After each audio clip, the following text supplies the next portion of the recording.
Joining us to discuss all things around that is Mark Williams, Republican strategist, back here on the Fox 5 Live Zone. Always good to see you, sir. Happy Friday.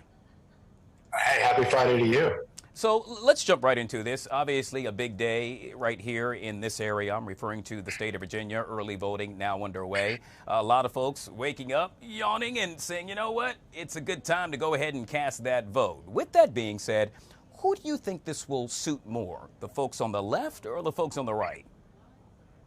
I mean, I think it's probably someplace in the middle. To be honest with you, I think Republicans have seen kind of some of the fault in their game plan when it came to early and mail-in voting, and so they've really done a push to get the people that are going to vote Republican to get out and vote early and not just wait until election day. Because quite frankly, you don't know what's going to happen on election day. You know, it could be massive storms. Last year in some states there was unbelievable snowfall that people couldn't get to the ballot boxes. So I think it's better for democracy at the end of the day that more people are out and participating in this election. Yeah, it's a great day to go out and cast a vote. As you heard me say earlier, plenty of sunshine today, highs in the mid-80s. Make sure you do your duty and cast that vote.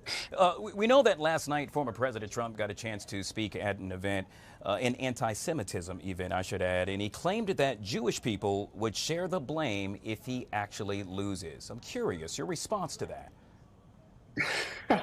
I mean, I don't have a response for everything that comes out of Donald Trump's mouth, to be honest with you. But look, there is definitely a storyline here that, the Democrats in the past, not even in the past, but over the course of, the war that isn't happening in Gaza, there has been a big contingent on the left that has sided with that. And I think that's what that's what Trump is alluding to in a very inarticulate way. You know, there are some times where I wish he could really put finer points on it. But look, he's a blunt-ended instrument, and I think sometimes that's what his followers really like about him. Yeah, well, we also know that right now a lot of folks not really happy with regard to the rhetoric surrounding what's taking place in Springfield, Ohio, after the former president made mention that Haitians, not all, but some, perhaps are eating their pets. Your take on that, sir?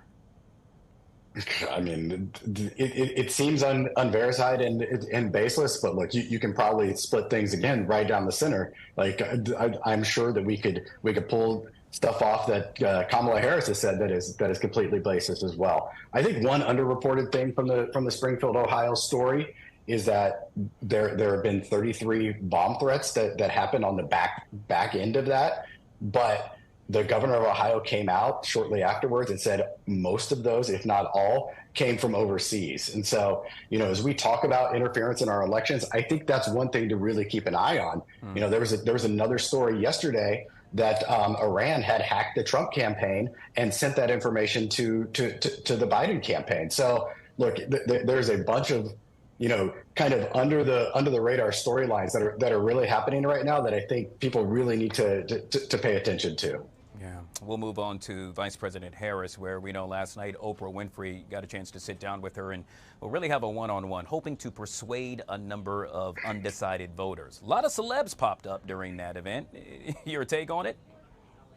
I mean, am I surprised that celebrities showed up for a Democratic roundtable? No. I mean, this is a tale as old as time. On the Republican end of the aisle, we are thin on the celebrity side of things, but I'm not surprised that, quote unquote, Hollywood elite showed up to kind of pat Democrats on the back. All right, and we'll end in the state of North Carolina, where the GOP's gubernatorial nominee, Mark Robinson, now under fire with regard to the comments that he made on a porn forum. He's stating that he did not make those statements and he's not dropping out of the race. Yeah, I mean, he probably should for the good of all North Carolina Democrats. But look, I don't know if what he said was true. I don't know if it's been proven. I think time will tell. But it's kind of amazing to me that CNN has gone in depth into what a gubernatorial candidate in North Carolina has said and gone into all that background, and yet we don't know a whole lot of background on the 2 assassination attempts into Donald Trump. So for me, I feel like it should be even on both sides, but this is one of those stories. Look, while it should be reported, and I absolutely think that we should go down the rabbit hole on Mark Robinson, I think there are rabbit holes on the left side and in other things that just aren't explored right now. And that's why, sir, we love having you on this show. Once again, Mr. Mark Williams, Thanks, public man. health strategist, back here on the Live Zone. Make it a great weekend, sir. Hey, you do the same.